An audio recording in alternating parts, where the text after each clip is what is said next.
지금 현재 코로나 백신이 성인용과 이제 소아용을 비교를 해보면 소아용은 3분의 1의 용량입니다. 저희 아이들도 2번 다 맞았거든요. 근데 용량 자체가 작습니다. 그래서 우리가 어른들이 생각하기에 맞아서 아프고 막 그랬는데 애들도 아프면 어떠냐 그랬는데 사실 부작용에 대한 데이터를 보면 어른들이 부작용을 느꼈던 것보다 아이들이 부작용을 느끼는 게 훨씬 더 낮게 나오고 있어요. 이게 용량의 차이도 일단은 있고요. 그리고 이제 왜 꼭 그 아이들한테 이렇게 용량이 작은데 꼭 맞아야 되냐? 이게 꼭 효과가 있냐? 이렇게 말씀하시는데, 그 한국 같은 경우에 많이 느끼셨겠지만, 오미크론이 막 유행하기 시작할 때, 그 아이들을 통해서 가족이 감염되는 경우가 굉장히 많았어요. 네. 학교나 어린이집을 통해서 굉장히 많이 감염이 되었었거든요. 그러니까 이게 아이들 같은 경우에는 뭐 마스크를 쓰고 있다 그러지만 사실 뭐 밥 먹고 뭐 놀고 이러다 보면 이게 계속해서 노출이 되는 거고 그 아이들을 통해서 어른들이 감염되고 더군다나 그 연령이 높으신 분들이나 아니면은 그 고위험군에 계신 분들이 감염될 수 있는 가능성이 많기 때문에 그래서 아이들한테 뭐 아주 직접적이거나 아주 큰 영향은 없지만 그 아이들을 통해서 가족이 같이 방어할 수 있고 또 커뮤니티가 같이 이 전염병에 대한 방어를 할 수 있기 때문에 그래서 이제 아이들한테 접종을 하라고 이야기를 하는 것입니다. 네. 사실 그 국내에서는 그 아이들에게는 접종을 꺼린다라는 분위기가 좀 많거든요. 근데 사실 아이들의 그 건강을 지키는 일이기도 하지만 아이를 통해서 이 공동체로 확산되는 고리를 사실은 끊는 것도 이 백신의 역할 중에 하나니까 그것들을 감안하시고 해주시면 좋겠는데요. 사실 이건 사실 제 개인적인 질문인데요. 저도 코로나에 한번 걸렸거든요. 뭐 몇십만 명씩 걸리다 보니까 주변에 계속 확진자가 나오고 밀접 접촉자로 분류가 되다 보니까 안 걸릴 수가 없어서 계속 이렇게 진행이 됐는데요. 요즘에 왜 그래서 집단 면역이란 말이 계속 나오잖아요. 제가 걸리고 나니까 제 주변에 있는 분들이 이제 그 집단에서 몇 명이 걸리고 나니까 이 사람들이 방어막이 돼서 나머지 사람들은 안전할 수 있다라고 하면서 이제 집단 면역이라는 얘기가 나오는데 집단 면역에 대해서 누군가는 뭐 70% 이상이 돼야 된다. 누군가는 뭐 90%가 돼야 된다. 막 이런 얘기들 하고 있는데 과학자들이 합의하는 집단 면역의 개념과 그 집단 면역을 달성하려면 하는 그런 기준 정도가 어떻게 되어 있는지를 좀 명확하게 얘기해 주셨으면은 많은 분들에 도움이 될 것 같습니다. 네, 집단 면역이라는 것은 울타리를 만드는 역할을 하는 거죠. 그래서 많은 사람들이 면역이 있다 그러면 특정 바이러스에 대한 면역이 있다 그러면 바이러스에 감염되지 않은 사람도 보호를 받을 수 있다는 게 결국 집단 면역인 것인데요.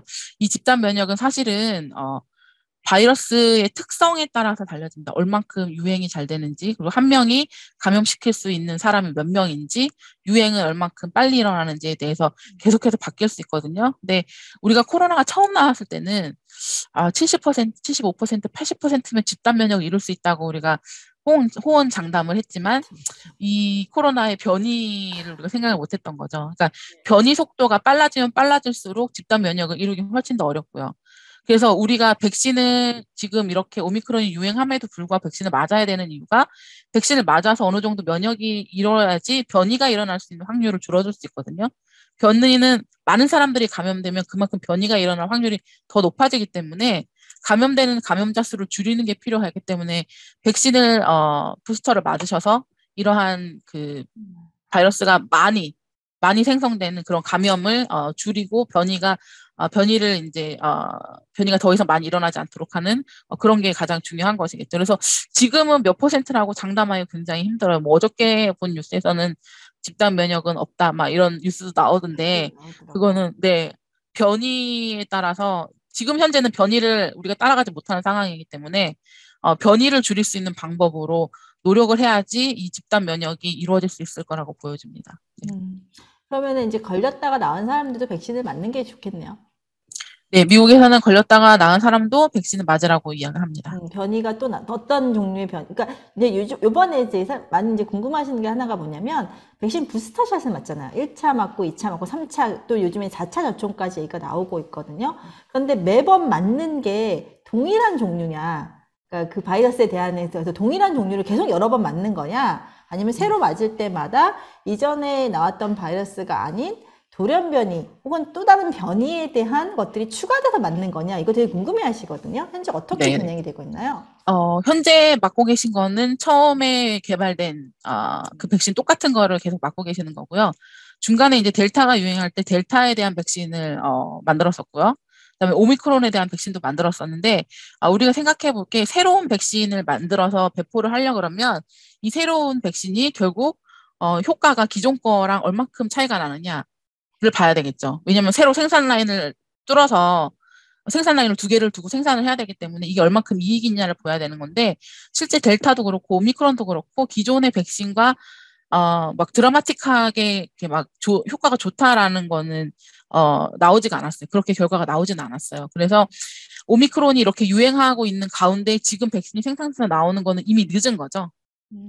오히려 그래서 만약에 오미크론 백신이 나온다면 아직 오미크론이 유행하지 않은 국가에서는 유용할 수 있지만 한국이나 미국이나 유럽처럼 이미 오미크론이 한번 휩쓸고 간 데서는 의미가 없는 것이겠죠. 그래서 기존의 백신을 계속 맞으면서 면역 원성을 기억 면역을 아까 말씀드린 기억 면역을 계속 유도하도록 하는 그런 이유가 있고요. 그리고 이제 그리고 아마 이제 새로운 백신을 하기 위해서는 어, 조금 시간이 걸리지 않을까라는 생각이 듭니다. 그래서 요즘 이제 과학자들이 보고 있는 거는 인플루엔자 우리가 독감 백신을 이렇게 예상을 해가지고 몇 그렇죠. 가지 타입을 이렇게 봤었잖아요. 그래서 미리 했던 것처럼 그 유전자 데이터들이 변이에 대한 데이터들이 계속해서 쌓이게 되면 그걸 통해서 우리가 유행하는 패턴을 읽을 수 있지 않을까. 그래서 거기에 대해서 예상할 수 있는 백신을 이제 만들어서 매년 그렇게 그 예방할 수 있는 방법을 이제 강구한다든지 이제 그런 식으로 전략들을 많이 수정을 하고 있습니다. 결국 우리가 이제 해마다 계절성 독감에 대해서 새로운 그 백신을 계속 맞는 것처럼 그 전에 이제 올해 유행할 백신의 변이들을 예측을 해서 미리 백신을 맞는 것처럼 코로나도 사실 장기적으로 가게 되면은 이런 식으로 유행할 패턴을 먼저 고려를 하고 거기에 대해서 새로운 백신을 만든 다음에 주기적으로 면역을 활성화시켜서 그러니까 이렇게 심각한 중증으로 가지 않도록 조절하는 방식으로 진행이 되는 게 사실은 가장 바람직한 예인 것 같은데요. 이런 식으로 사실 보면은 결국에 이제 그런 공존이란 느낌에서 요즘에 이제 뭐 엔데믹 혹은 에코데믹이란 말들을 계속 얘기를 하고 있는데 사실 이 말이 굉장히 팬데믹까지는 이제 어떻게 따라오셨어요. 팬데믹, 대유행, 범유행까지 따라오셨는데 도대체 엔데믹이 뭐냐, 에코데믹이 뭐냐, 그리고 우리는 계속해서 이 상태로 살아야 되느냐 이런 얘기들을 계속 하시거든요. 그래서 마지막으로 요거에 대한 얘기들을 해주시면서 마무리로 얘기해 주시면 좋을 것 같습니다. 팬데믹이라는 거는 이제 전 세계로 퍼져나가서 누구나 걸릴 수 있다라는 거를 이제 얘기를 하는 것이고요. 엔데믹이라는 것은 우리가 쉽게 얘기하자면 풍토병이라고 생각하시면 돼요. 풍토병이라는 건 특정 지역에서 국소적으로 일어나는 걸 얘기를 하는 거죠. 그리고 우리가 감당할 수 있는, 핸들링할 수 있는 상태를 얘기를 합니다. 치료제가 있고요. 그다음에 백신이 있어서 감당할 수 있고 무엇보다 이제 시스템, 의료 체계나 그다음에 백신 보급, 그다음에 치료제 보급 이런 시스템 자체가 구축되어 있어서 감당할 만한 수준이 되는 거를 이제 얘기를 하는 건데요. 뭐 지금은 뭐 엔데믹으로 가는 뭐 한국이 엔데믹으로 가는 나라 중에 첫 번째 나라가 될 수 있다 뭐 이런 기사도 있는데 사실 아직까지는 시기상조라고 보고 있고요. 누구도 장담할 수가 없죠. 지금 변이들이 계속해서 일어나고 있는 상황에서는 그거를 장담을 할 수 없지만 우리가 함께 살아가기 위한 준비는 해야 된다고 봅니다. 그래서 중국처럼 다 이제 뭐 지로 코로나 해갖고 다 봉쇄를 하기에는 이미 우리한테는 백신도 있고 치료제도 있기 때문에 그건 너무 희생이 너무 강요되는 상황이고요. 그래서 함께 바이러스랑 함께 살아가기 위해서 어떠한 문제들 그리고 언제 방역을 풀어야 되고 뭐 이런 것들에 대해서 굉장히 많은 고민이 필요한 상황이기도 한 것이죠. 근데 결국에는 모두의 이익을 위해서 한꺼번에 모든 일이 일어날 수는 없다고 생각을 해요. 그래서 함께 아까 제가 마지막에 말씀드렸지만 함께 해야 되는 거죠. 그래서 백신도 같이 맞고 지금 조금 힘들지만 같이 마스크도 쓰고 뭐 그 진단도 계속해서 받아야 되고 이러한 것들이 체계적으로 일어나서 이게 그냥 일상이 되는 순간까지 우리가 뭐 플루가 왔을 때도 마찬가지잖아요. 아프면 병원에 가서 진단을 받고 처방약을 타오고 이러는 것처럼 그러는 게 일상이 되는 상황까지 그렇게 올 수 있을 때 진정한 엔데믹이 올 수 있지 않을까라는 생각을 하게 됩니다. 네. 사실 이 바이러스와 싸운다라는 얘기는 사실 바이러스가 완벽하게 사라지지 않는 한 우리에게 완벽한 승리는 없을 것 같고 우리 완전히 끝났다라고 할 수는 없고 사실 그건 불가능한 얘기인 것 같거든요. 결국에는 아까 말씀하셨듯이 우리가 핸들링할 수 있는 수준으로 이걸 조절할 수 우리가 이제 정말 심각하게 어떤 피해를 받지 않고 조절할 수 있는 수준으로 얘네들을 만들어야 되는데 그러려면 사실은 모든 분들이 조금 더 노력을 해야 하시는 게 좋겠죠. 그렇죠.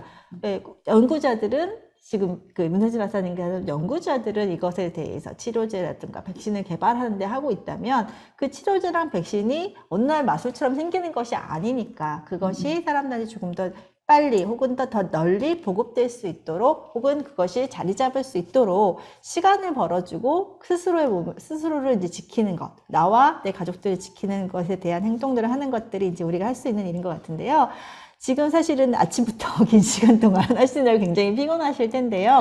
들으시는 분들도 지금 쉬는 시간 없이 계속 진행이 되고 있어서 거의 100분 동안 진행이 되고 있어서 굉장히 이제 힘드실 것 같은데 마지막으로 현장에서 연구하는 바이러스 과학자로서 이런 책을 쓰시면서 이 책을 쓰시면서 독자들한테 얘기해주고 싶은 이야기가 무엇이었는지 마지막으로 이제 마무리 말씀 부탁드리겠습니다. 이 부제가 바이러스와 싸운 엄마 과학자인데 어떤 리뷰에는 그렇게 써 있더라고요. 생각보다 바이러스랑 싸운 엄마 과학자 얘기는 없다고. 근데 엄마가 뭔가 무기로 무장하고 싸울 수는 없는 거잖아요.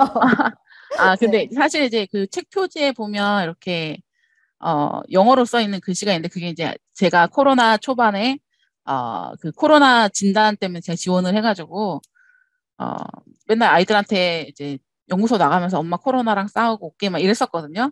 그거를 이제 아이가 듣고서 그 카드를 써줬던 거를 그대로 표지로 넣어주셨던 거예요. 그래서 그것 때문에 이제 바이러스랑 싸우는 엄마 과학자랑 부제가 붙여지긴 했는데 그러니까 과학에 대한 얘기만 있는 것도 아니고 그렇다고 엄마에 대한 얘기만 있는 것도 아니고 또 제목은 사이언스 고주원인데 또 그쪽도 아니고 그래서 이렇게 리뷰에 보면 뭐 이것도 저것도 아닌 얘기라는 중간쯤인 것 같다라는 그런 리뷰가 있더라고요. 근데 그 말도 틀린 말은 아닌 거라는 생각이 들어요. 저는 제가 이 책을 쓰면서 생각한 거는 사실 이제 그 알마 출판사에서 처음 제의가 왔을 때는 알마 출판사에서 지금까지 그 여성과학자 시리즈를 계속해서 냈었거든요.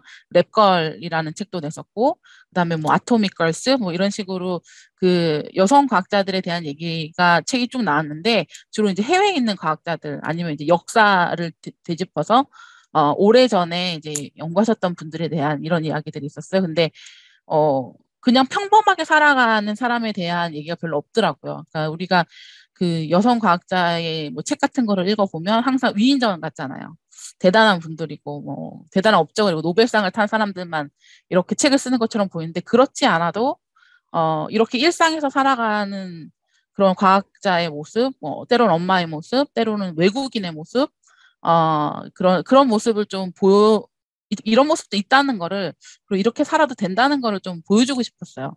그래서 이렇게 딱히 하나로 정해지지 않는 주제로 이제 글을 쓰게 된 것입니다. 네, 사실 이 얘기는 저희가 내부에서 심사할 때도 이 책을 과연 과학책으로 분류를 해야 될까 아니면 에세이로 분류를 해야 될까라는 논의는 되게 많이 있었거든요. 그래도 결국에는 과학책으로 분류를 하고 저희가 선정을 한 이유가 뭐냐면 과학이라는 것이 흔히 뭔가를 연구하는 데만 집중이 되는 게 아니라 그 연구도 결국 사람이 하는 거잖아요. 그래서 저희는 이것을 보면서 여기 감동했던 게 뭐냐면 말씀하셨지만 생활인으로서의 과학자 있잖아요. 현실에서 지금 살아가고 있는 그 생활인으로서의 과학자의 모습과 정체성이 굉장히 잘 드러나기 때문에 과학자의 정체성을 읽을 수 있는 책이다. 그리고 어떻게 우리가 현실에서, 그러니까 이게 정말 아까 말한 위인전에 나오는 그 인간, 사람 같지 않은 그런 위대한 사람이 아니라 정말로 현실에 있는 과학자들이 어떻게 싸우고 있고 어떻게 삶을 꾸려가고 있고 어떻게 연구를 하고 있는지를 굉장히 생생하게 볼 수 있는 책이라서 의미가 있다라고 해서 이걸 선정을 했는데요. 실제 여러분도 한번 읽어보시면 솔직히 여기 오늘은 얘기 안 했지만 이제 그 문선일 박사님의 개인적인 이야기도 굉장히 많이 나오기 때문에 이제 약간 이 사람은 이렇게 살았구나라고 하면서 약간 엿보는 느낌으로 재밌게 보실 수 있을 것 같은데요. 오늘 긴 시간 동안 바이러스와 싸우느라 힘드시고 아이들과 함께 하느라 힘드실 텐데 독자분들에게 그 좋은 책과 그리고 백신과 바이러스와 그런 이야기들을 들려주신 우리 문선실 박사님께 감사의 박수를 드리고요. 이제 좀 들어가서 쉬시고 앞으로도 좋은 글, 좋은 연구 계속 부탁드리겠습니다. 그리고 문선실 박사님께서는 계속해서 이 책 말고도요, 연재하고 있는 엄마 과학자의 삶을 되게 연재를 계속 하고 있으시니까 거기에 대해서 관심 있는 분들은 계속 봐주시고요. 오늘 이제 질문 남겨주신 분들은, 네, 지금 이제 또 이 채팅창에 응원의 말씀을 많이 써주셨는데요. 감사합니다. 저는 박사님께서 말씀하신 좋은 백신 연구가 꼭 성공해서 좋은 걸 개발하셨으면 좋겠다라고 말씀해 주셨고요. 또 강연 잘 들었고 여성 과학자분들에게 응원을 보낸다, 화이팅을 보낸다라는 그 댓글도 올라오고 있습니다. 오늘 수고 많으셨고요. 네, 저희 그 아시아태평양 이론물리센터 JPCTP에서는요, 해마다 10권의 과학책을 선정을 해서 그 과학책을 함께 읽고 과학책의 저자와 전문가를 모셔서 그 책에 대한 소개를 해주는 코너들을 계속 운영하고 있습니다. 오늘은 2번째 시간이었고요. 앞으로 8권의 책이 또 남아 있으니까 계속해서 함께 해주시고 관심 많이 가져주셨으면 좋겠습니다. 오늘 모두 수고하셨습니다. 감사합니다. 감사합니다.